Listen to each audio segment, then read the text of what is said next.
You're listening to 91 Reasons, a journey into the twisted landscape of pop culture. Keep your hands and arms inside the podcast at all times. And now, the voice, Jeff Tucker.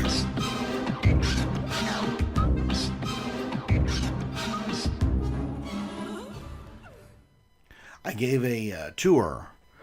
Last Saturday, I gave a tour for the fine people at Mice Chat, and before that, I gave a tour to the people at Horror Buzz. These are theme park aficionados, and we gave them, me and Gus Kruger and Daniel Miller, we gave them a backstage tour with the lights on of a maze. And afterwards, a few of us spoke and talked and took questions. And it was interesting because I was talking about how much I have always loved Halloween, that it's always been my favorite holiday, and that when I was a kid, Halloween wasn't this big, gigantic event that it is. Growing up, Halloween was one day a year, one single day. And not only that, but Halloween was 4:45 p.m. to about 8:45 p.m. So it was only about 4 hours. That was all you got to go trick-or-treating before it got too dark and people turned their porch lights off and went back to watching TV or parties or whatever. And so much work went into costumes and planning the night that it seems crazy. And think about how many you got. So if you think about how old you are and when you really start to remember things. And I know I'm abnormal. So we'll take a normal person. A normal person might remember age 10 or 11. And just for the benefit of the doubt, we'll go to we'll take it to 10. So at 10 years old, that's the first Halloween you remember. You got to pick out your costume. And, for me, it was, we went to Save-Ons and we looked, and I would inevitably end up making my own costume because the Luke Skywalker costume that came from Save-On was a plastic poncho jumpsuit with Luke Skywalker on the front, his picture, and then a mask that kind of looked like Mark Hamill. And I didn't want to dress up as Mark Hamill. I wanted to dress up as Luke Skywalker. So I used to make my own with a cape and a cloak and a lightsaber made out of a paper towel tube so I could hang it on my belt just the way Luke did when, because his lightsaber was rarely lit in the movie. So 10 years old, and then when are you too old to go trick-or-treating? 15? 16? I was short. Still am. So I could get away with trick-or-treating a lot longer than most kids. But most kids, by, I want to say 15. By 15, you're too tall, you've got facial hair, you go from trick-or-treat to trick-or-treat. And that's where the people at the door go, you're a little too old to be trick-or-treating. That's really for children. So you get the benefit of trick-or-treating from, when do your parents first take you? 4 or 5, to like a few houses or the mall. But the concentrated trick-or-treating, the concentrated Halloween for everybody's youth is age 10 to age 15. You get 5 solid years. I'm trying to do this math right. And at 4 hours a night, Halloween is a grand total of your childhood, 20 hours. That's unbelievable. And yet that's where all the memories are made. Picking the right costume. Going with friends in a group costume. We're all going to be the Ghostbusters. We're all going to be Jedi Knights. We're all going to be monsters. Whatever it is. So I had that revelation talking to those groups, and it's very sobering, when you really do the math on your life, and because you don't get the first decade, and even bleeding into the second decade, your brain just jettisons them in favor of what you're doing now.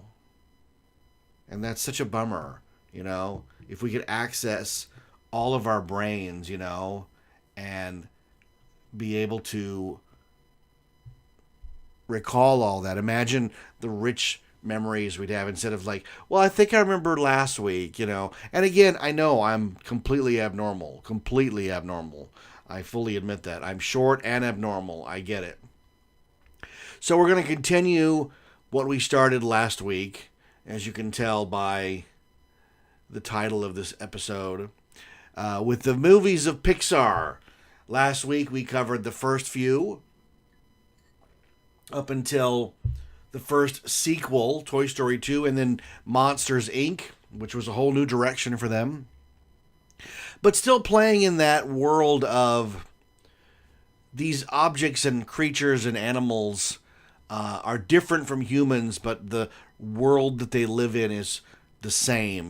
Monsters, Inc. is just Monsteropolis is just like Metropolis, except everything has a monster pun on it, right? And I talked about the dirty thing Shrek did trying to pull box office, so it didn't matter. Monsters, Inc. was a huge, or should I say, monster hit. So they took 2 years off, and in 2003 we got Finding Nemo. I didn't have high hopes for this film. I remember seeing the trailer and being a little underwhelmed. They're fish. It's going to be all about the dialogue with these characters because they can't do much except swim around. But it did have something going for it in that I'm a big fan of Albert Brooks, and he's the main character of the film. He's Marlin. So I knew we were going to take the kids to see it just, because it's a Pixar film. At this point, they're still the gold standard of animation. And more importantly, they're the gold standard of storytelling. It doesn't matter, again, the medium you tell it in, as long as you tell a good story. And I'm very happy to report that I think Finding Nemo is a masterpiece of storytelling. It is everything a movie should be. It is at times sad, thrilling, very, very funny, exciting, and wraps up everything very nicely. It's a very complete story. It uses all of its elements that it introduces. It introduces you to a world under the water, and then plays by the rules of under the sea. When we get to Finding Dory, I'll have a lot to say about breaking those rules, and that's where, spoiler alert, that movie completely falls apart. But Finding Nemo is a masterpiece. It's got Albert Brooks, it's got Willem Dafoe, all of the Tank Gang, everybody in there is a great character actor. It has Jeffrey Rush as the Pelican, and then it has the biggest surprise for me, Ellen DeGeneres as Dory. Now, I've never been an Ellen DeGeneres fan. I've never thought she was funny. Her brand of humor was not directed at me. I've never gotten it. I was on Hollywood Squares. She was the center square. And all of us contestants wanted to physically hurt her because her brand of comedy involves a lot of stuttering and then asking to hear the question again. And every time you ask on Hollywood Squares to hear the question again, you've eliminated a whole turn for one of the players. If you're an X or an O, you've eliminated the time-wise. The host doesn't have time to read another question because he's reading the same question twice. And that really drove us all batty because she would do it every turn, and everybody always goes for the center square first. So I went on Hollywood Squares after Nemo, to be fair. But I wasn't a fan of hers at all. And yet, she is she's the best thing about the movie. Albert Brooks is doing Albert Brooks. But the character of Dory is written so well and so funny and so honest that it's really hard not to walk away from that film loving her character. And I said it was a miracle. 2003 was a miracle because I said, as an adult, if you'd have told me that the two best movies of the summer, of the year, would be a talking fish movie and a movie based off of a theme park attraction, I'm talking about Pirates of the Caribbean, that those would be the two best movies of the year from the Walt Disney Company, I would have been shocked. Walt Disney Company makes great movies, but they're always outdone by a sci-fi movie or an action movie or something else. But teaming up the double whammy of Pixar doing Finding Nemo and Jerry Bruckheimer doing Pirates of the Caribbean, that's a recipe for huge success, both in box office and in storytelling. Both of those films have intricate, fun stories, and part of the fun of Finding Nemo is Nemo disappearing, being caught by the net, and Marlin just at that moment taking off. There's no planning. He doesn't go pack a bag or what should I do. He just takes off after him like any good father would. And I do love there's a great sequence in The Simpsons where Milhouse does not know there's a chapter 1 on the Finding Nemo DVD, and Bart finally shows Nemo's mother dying. It's very, very traumatic. And it was very traumatic in the theater. But what it does is it sets up Marlin's character so well that he's lost, 100 children to this monster, this predator, and his wife. And you see why he's so darn protective of Nemo. And Nemo's not only his only child, but Nemo has a small fin, so he's disabled. So Marlin's caretaking is even more amped up. He is more aware. Now, I know that in the real world, clownfish, in the absence of a mate, will change genders. Now, they didn't do that in the film. They didn't have Marlin turn into a woman in the film. But in today's social justice warrior culture, I don't put it past them in the third film, because there'll be a third one. The first two have made buckets and buckets of money. Finding Nemo, I think, was for a long time the most successful animated film of all time. Of course, they eclipse it every couple of years. A new one comes out and makes more and more money. But Nemo was amazing. And here's the thing about Finding Nemo that you'll find shocking. Not a lot of toys. Monsters, Inc. had a huge, massive push for merchandise. Nemo, not so much. I mean, how do you sell fish toys to kids? They did PVCs and t-shirts and bedding and stuff, but not the onslaught of toys you normally get in an animated film, because the characters just don't lend themselves to that. Now, they did make a series of really well done pieces from the Disney store. And I know this because I actually ran across one of the angler fish, the fish that has the light that mesmerizes Dory, that they find deep in the ocean. They actually made a toy. It's a terrifying toy with big, clear, giant teeth and that light that lights up on the front. And it actually said Disney Pixar. I'd never seen it before. Never seen one since. And I actually sold that one for a lot of money. And after I sold it, I got a lot of emails from people saying, my kid needs this for his collection. Where'd you get it? And I'm like, I got it at the swap meet, man. And I wouldn't know where to get any more. I wish I had a dozen of them. Are you kidding? But no, what a great movie. It's fun. My favorite part of Finding Nemo, and there are a lot of parts that you could call your favorite. There's, the fish that make shapes. It's done by John Ratzenberger. Look at this guy. Or, the turtles are great. You have serious thrill issues, little dude. But my favorite part is just character interaction. And it's where Nigel the Pelican lands in the window of the dentist office.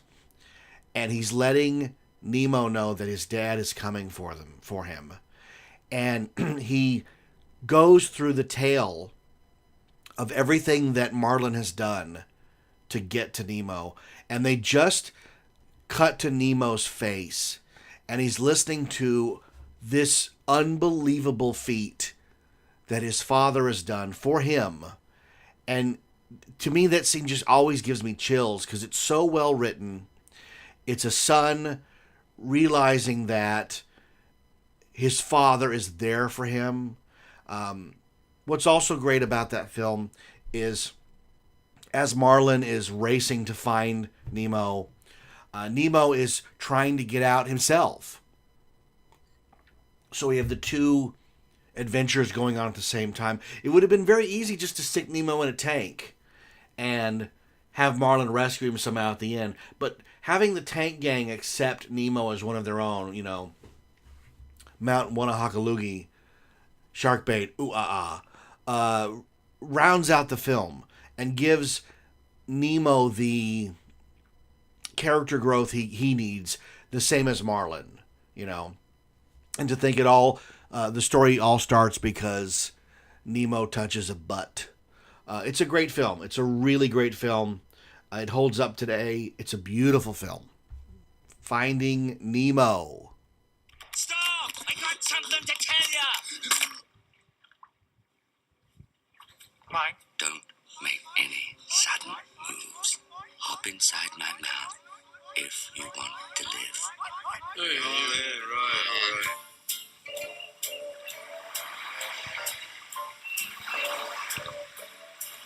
Somewhere beyond the sea, somewhere waiting. Whoa, hold on, wait to cross. 71% of the Earth's surface is covered by water. Let's go, Bob. That's a big place to find one Has fish. anybody seen my son? Your son Chico? No, it's Nemo. We're looking for Nemo. Name's Crush. I gotta find my son Nemo. Grab shell, dude. What? To find Nemo Let's ask for directions. No. What is it with men and asking for directions? will take a miracle. Yeah, I saw him, but I'm not telling you where he went. All right, I'll talk. Getting him back is a whole other story. Walt Disney Pictures presents a Pixar Animation Studios film. We're gonna help him escape. Nemo, don't give up. Your dad's been fighting the entire ocean looking for you. I'm coming, Nemo. Never knew my father. Come on, good night. Oh, my stomach. No hurling on the shell, dude, okay? Just waxed it. You've got to see it to believe it.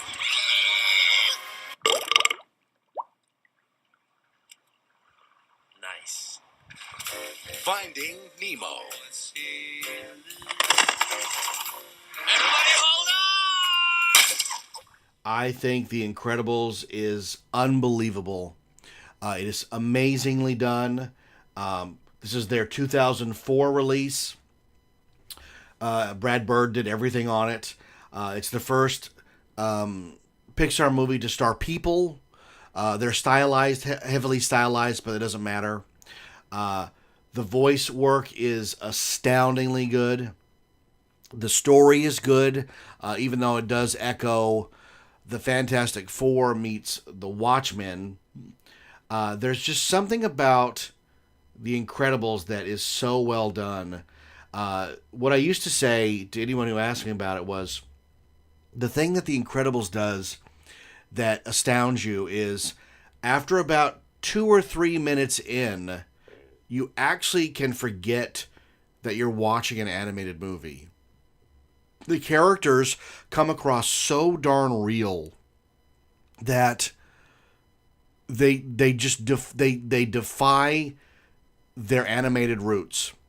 Mr. Incredible, when he goes, what do you mean there's another crime? I just cleaned up in here. And everybody goes, whoa, and the camera moves. Like, it's so unlike any other animated movie in that it treats the characters so darn real.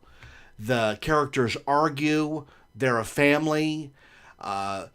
They're in hiding, and they're trying to suppress that each one of them has these amazing superpowers.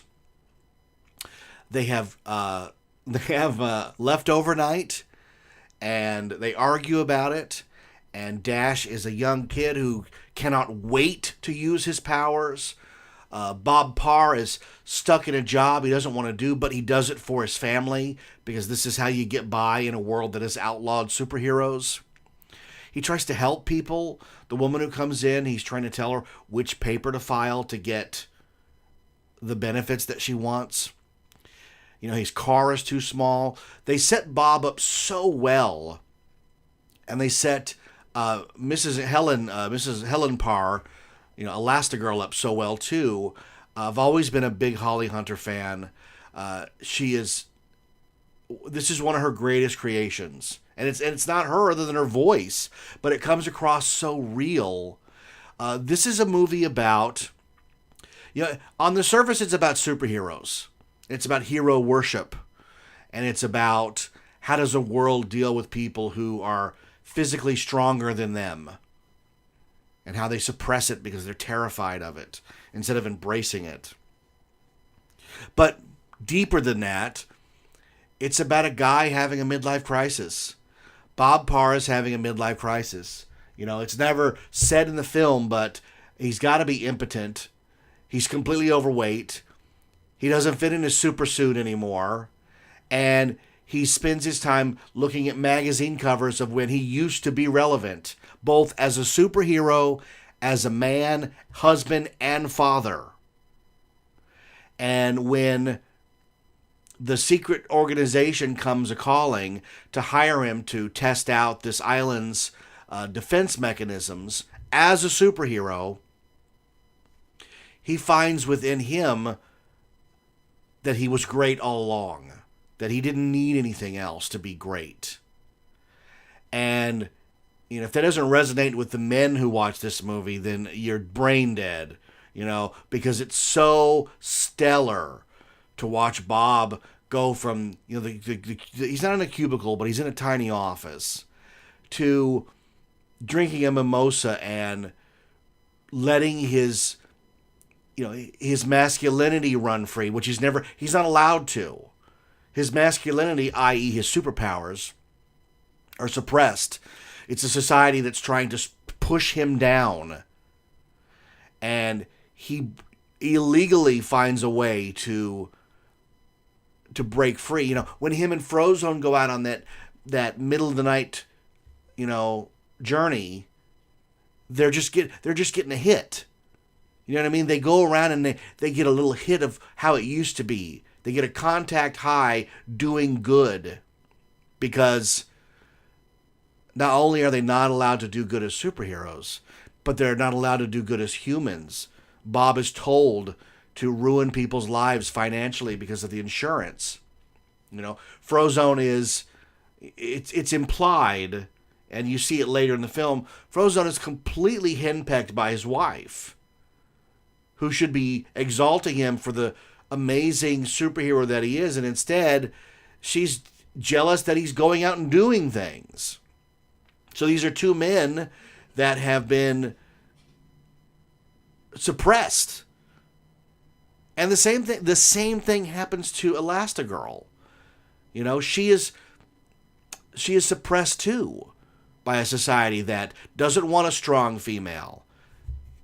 And yet Elastigirl has some of the most strong moments of the movie. When Syndrome reveals himself to Mr. Incredible and is then captured, there's that moment where you think you're dealing with a run-of-the-mill movie villain. He's going to tell you what he's going to do. When everybody's super, then nobody's super. It's a crazy plan. He'll never succeed. And then when Helen shows up with her kids in a plane, Syndrome just orders it destroyed. There's no find out who it is. No, blow it out of the sky. And it's up to Helen to save the kids. And that's a fantastic sequence. When they're falling out of the sky and they realize, S just got real, that this is not a game. Being a superhero is not a game. You can die in this world. They show many superheroes dying in this. Bob comes across a cave full of superhero remnants. So it's very deadly serious. The guards on the island are shooting at Dash with real bullets. They're shooting at Violet with real bullets. And when Syndrome orders that missile to fire and the plane blows up, Bob, Mr. Incredible, is convinced his wife and kids just died. That's why this movie's so good, because it doesn't sugarcoat what it's like to be a superhero. It shows you how tight this family is and how much they care for each other. And when Bob, I keep on Bob, when Mr. Incredible tries to kill, I think her name is Sapphire, the Syndrome's assistant, played by, I think, Marita Conchita Alonso, who passed away. But he's going to kill her because he has nothing to live for anyways. His wife and kids are dead. And she's like, no. They're alive on the island. And that's such a fantastic moment. I want to play this moment just because I really love it. So check this out. There isn't much time. No, there isn't. In fact, there's no time at all. Why are you here? How can you possibly bring me lower? What more can you take away from me? Family survived the crash. They're here on the island. They're alive?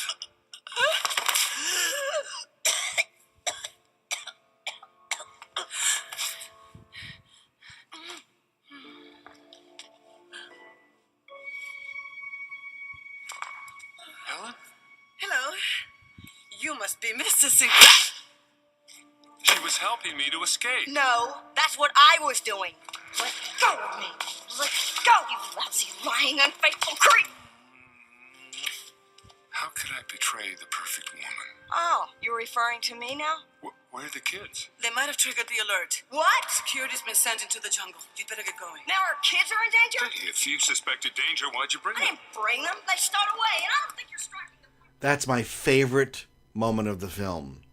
It's where it looks as if they're going to have this big, stupid argument because she thinks he's been cheating on her, and he just shuts it down. He basically says, you're the only reason I'm alive. And I am not going to let you start a fight. We have to save our kids, and that's all that matters. And I love that she just goes with it because she realizes without a fight that they love each other more than anything. That's why this movie is so good. You know?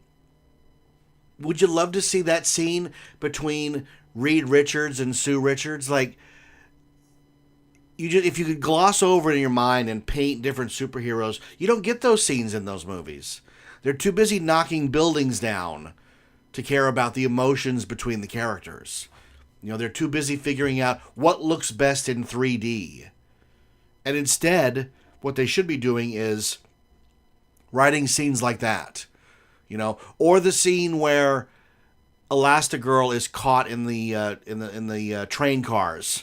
I love that sequence where she takes a moment even after this amazing sequence to see how she looks in her suit after all these years. You know, those are such human, real, fun moments, you know. The exhilaration that Dash feels when he's running on water. When he looks down and is like, not only am I running fast and letting my powers run free, but I'm defying gravity.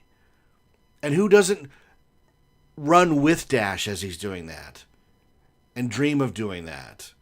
That's what superheroes movies are supposed to. It's supposed to be uplifting like that. I don't mind a dark one like Watchmen. I really don't.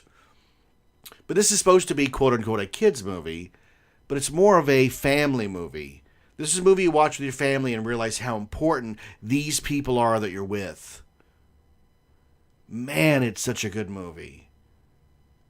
You know, Brad Bird had done The Iron Giant, which is another fantastic movie. I'll get around to reviewing that one at some point. But his movie, The Incredibles, the first time I think an outsider had been brought in to Pixar to direct a film, they wisely went with a veteran who had done extensive work on The Simpsons. He did the show Family Dog, which was originally an Amazing Stories episode. And they hit it out of the park with this one. The score is good. The trailers are good. The trailers are good because they're not scenes from the movie. They're original scenes that give you flavor of the movie. They didn't release a full trailer until the movie was ready to be released. But the teaser one, those are just flavors of the movie. Fantastic. Still holds up. Still holds up as my favorite Pixar movie. Okay, now we're going to move into, oh boy, Cars. Let's talk about Cars. There's no denying that Pixar is a stable of geniuses. These guys work hard. They're not satisfied until the movies are perfect. I get that. The visuals are stunning.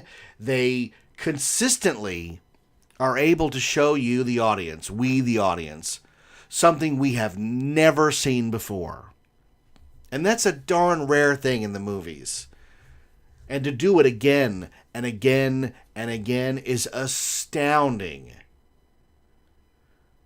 But I think Cars is where they got a little lost. They fell in love with Route 66, the Mother Road, and they wanted to tell a story of what happens when the freeway comes to town. And instead, now they did tell that story, and there are moments in Cars that are amazing. But on the whole, the film to me, now I'm a parent. By 2006, this movie came out. I have 3 children. Cars to me seems like nothing but a commercial for toys. Lightning McQueen is a goofy pitchman for a lifestyle brand of merchandise for children. Hot Wheel size, bigger size, ride-on size, breakfast cereal, bed sheets, toothpaste, wall hangings. They even had a Lightning McQueen television DVD combo with his eyes on it. They made everything for Cars. This is, I think, other than Star Wars, the biggest merchandise launch of a singular product in the history of mankind. You couldn't go anywhere without being bombarded by Cars merchandise. They were at McDonald's. They were down every aisle of Target and Walmart.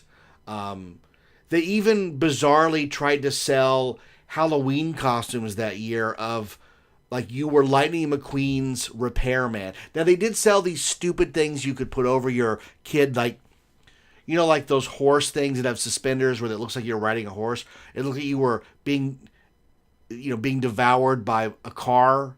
They made those, but they also made the Rusties and Radiator Springs, like, human costumes, which are, again, bizarre because there's none of that in the film.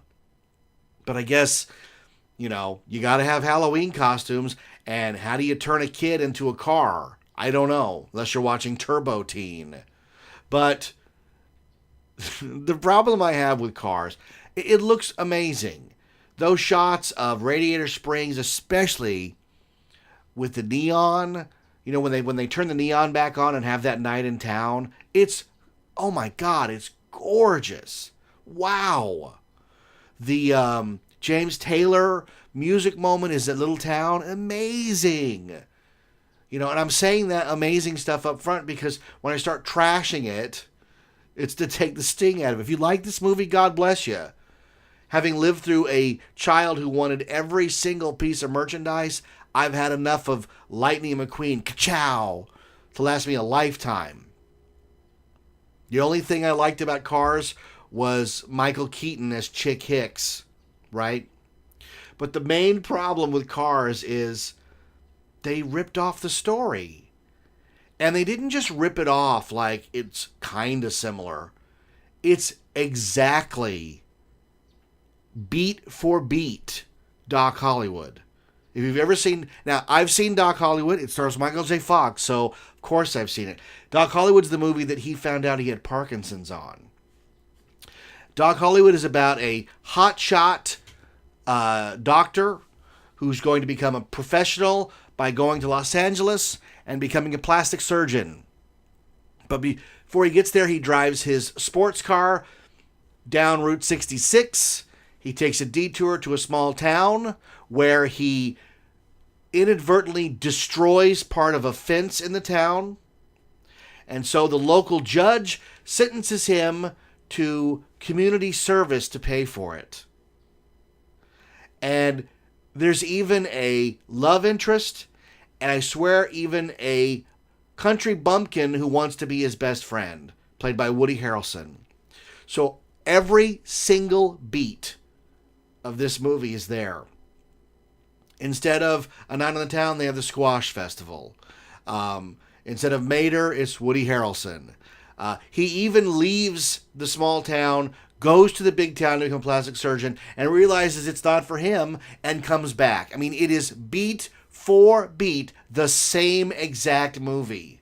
And I can't figure out why, during the process of making Cars, nobody sat down and said, hey, it looks amazing.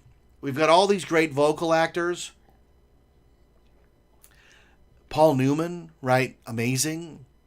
But I want you to watch Doc Hollywood, because I think there may be a problem. Or maybe they just figured, who cares? Or, now I'm diving deep into the darkness here. Doc Hollywood is put out by Hollywood Pictures, a subsidiary of the Walt Disney Company. So maybe it doesn't matter, because no one's going to get in trouble anyways. And I get it if you want to crib here and there. My books are homages all the way through. I crib from everybody. That's part of the fun. But Doc Hollywood, they didn't crib from. They just lifted the entire plot. Beat for beat. I experienced a lot through Cars with my kids. We went down to the El Capitan. We saw the full-size Lightning McQueen they built for the film. We watched all the making of. Austin collected so many of these toys. The rare Mater with his hood on. The Sarge that was made of lead paint that if you put it in your mouth would make you see stars and rainbows. Having to buy the Cars again because they kept putting out... they turned Lightning McQueen into the Batman of the line, in that I think there must be 50 different variations of him. They even had one that was like Lightning McQueen with bits of cactus on him, Lightning McQueen with muddy tires, Lightning McQueen shiny, Lightning McQueen wrecked, Lightning McQueen blah blah blah blah blah blah blah, Lightning McQueen, right? The rare the Model T guy, the rare Floyd, which was played by the amazing George Carlin. The voice acting in this was fantastic. And I've been to Cars Land at California Adventure. I've been on the ride. And when you go to Cars Land, which is Radiator Springs, it's astounding. And the first time I went there, I said, this is amazing. Imagine if I actually cared about the property. I guess that'll be Galaxy's Edge next summer, the Star Wars land they're building at Disneyland. The ride, Radiator Springs Racers, is amazing. If I was a kid and I liked this franchise, that ride would be a religious experience, because you are in Radiator Springs. The cars are there. They're life-size. They talk. They blink. It is amazing what they've done with this property. It's unbelievable what they did with the Cars property. Maybe if the story hadn't been so darn derivative of Doc Hollywood, I would give it higher points. But to me, Cars is the first time Pixar slipped. Now, box office doesn't say that. I'm talking about my point of view as a storyteller, as a parent. This was a movie that slipped. It wasn't for me. We saw it a couple times in the theater because of Austin. He was very into it. He was very into NASCAR for a short time. But if I never saw it again, I'd be fine. And I've not, spoiler alert, I've not seen 2 or 3. I just don't care. And when we get to that, they'll be quick. I don't care about these movies. because they just don't care about the franchise. You know, it has its moments. Like I said, it has some beautiful shots. I like the moment where Lightning McQueen is like, "Is that a little tattoo on your bumper?" And she's got like a tramp stamp. I mean, that's pretty funny for the adults. That's great. Paul Newman's great in it. I'm not so much a fan of Larry the Cable Guy, the Get Her Done guy. You know, I do like the line where they start talking about the Piston Cup, and he goes, "He did what in his cup?" I mean, that's funny. I there's some moments, but you know, even a broken clock is right twice a day, and even a terrible movie can have its moments. Phantom Menace has the pod race scene, but it doesn't make it a good movie. And Cars, again, I'll be the first to say, I get it wasn't made for me. It's made for little kids. I drive around all day. Driving a car is not exciting to me. Driving freeways is not fun. I could care less. But when you're a kid and you have Hot Wheels, and Pixar figured a way to reinvent Hot Wheels by putting a face on it, changing toys forever. Now we have Han Solo as a Hot Wheel, Chewbacca as a Hot Wheel.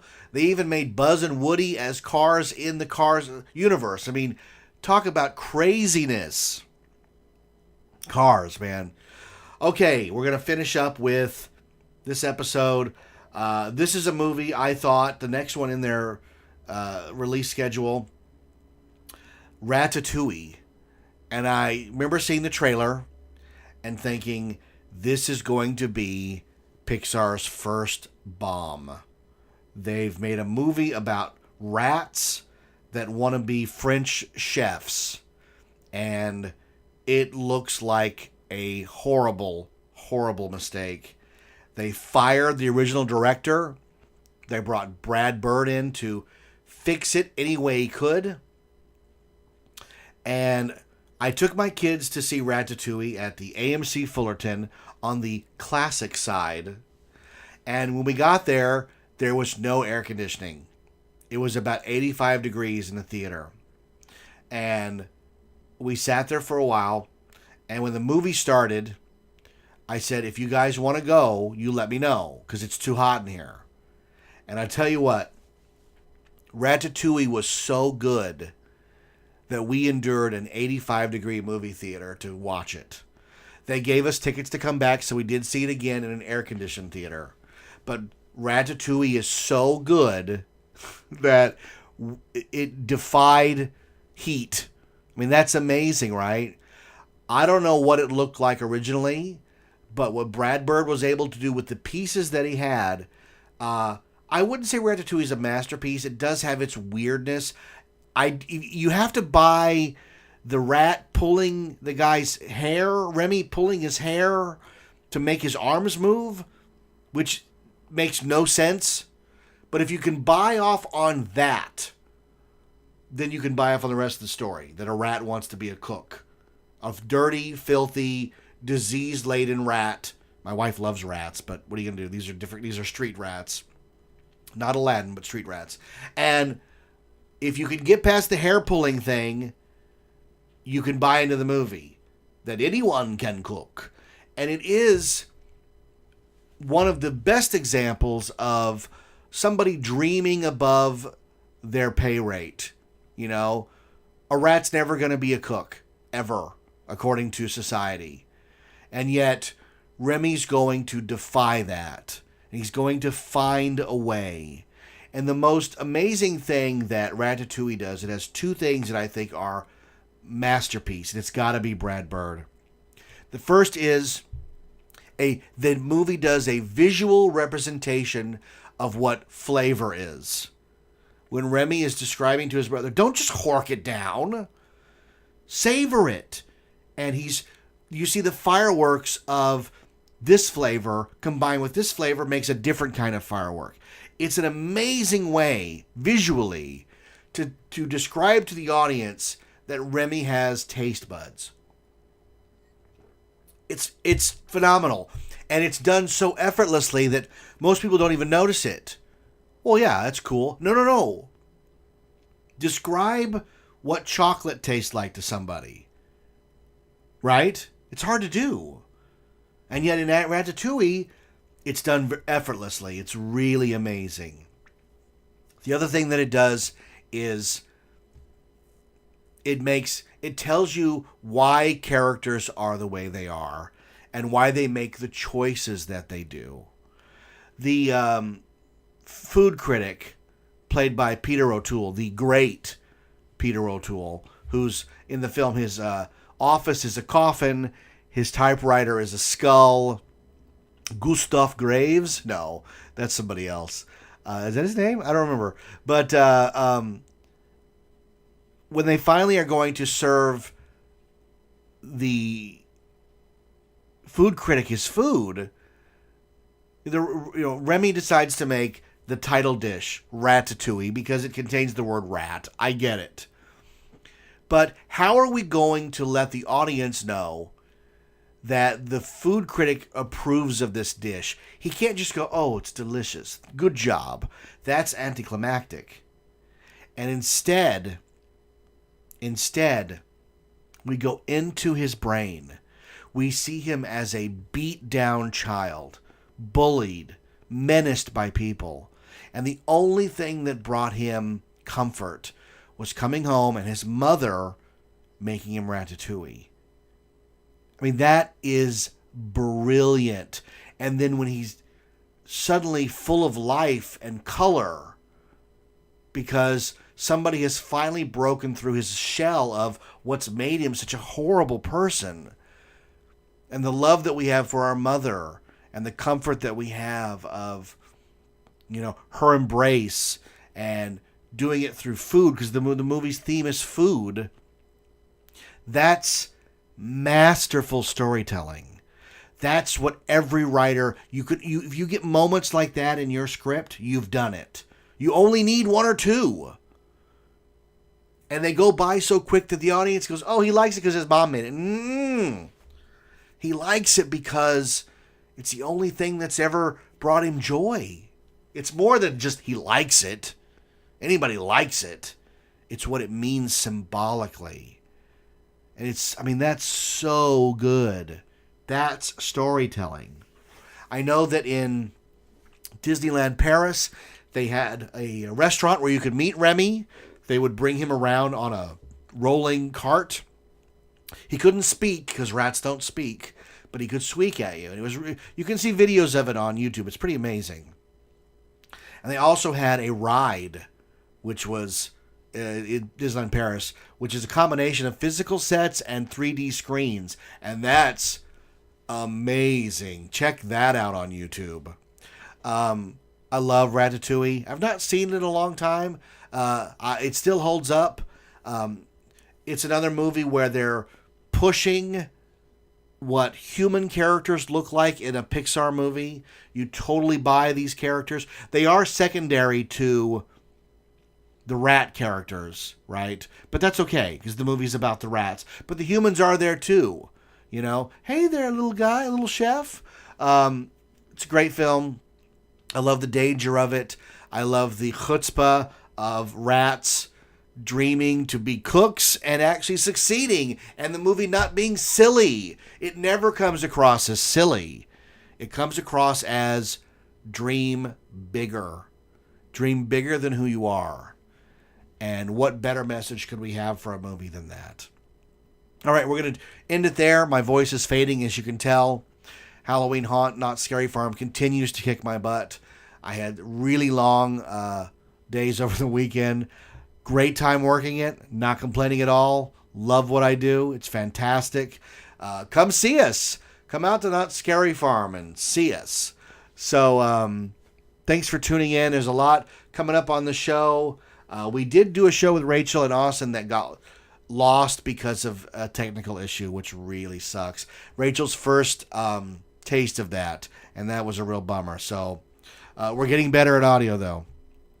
The other big news is, in the next couple of weeks, if you don't see an episode automatically in your queue, you might be unsubscribed. And I say that because I'm going to move the show from Podomatic to another service provider that's going to allow me to have all of my back catalog available at all times.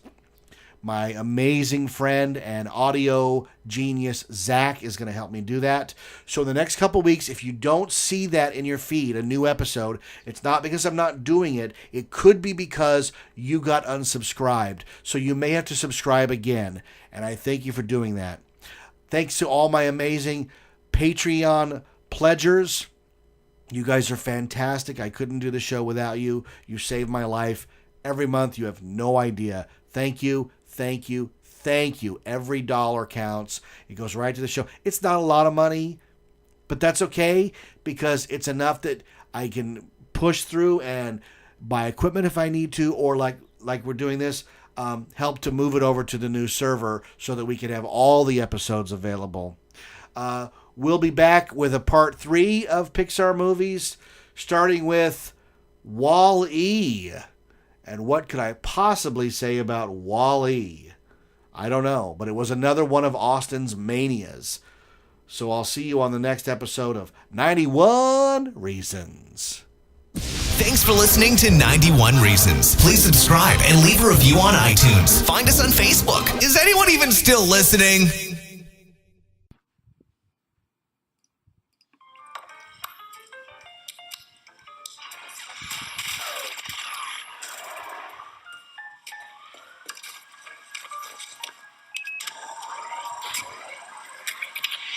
Honey? What? Where's my super suit? What?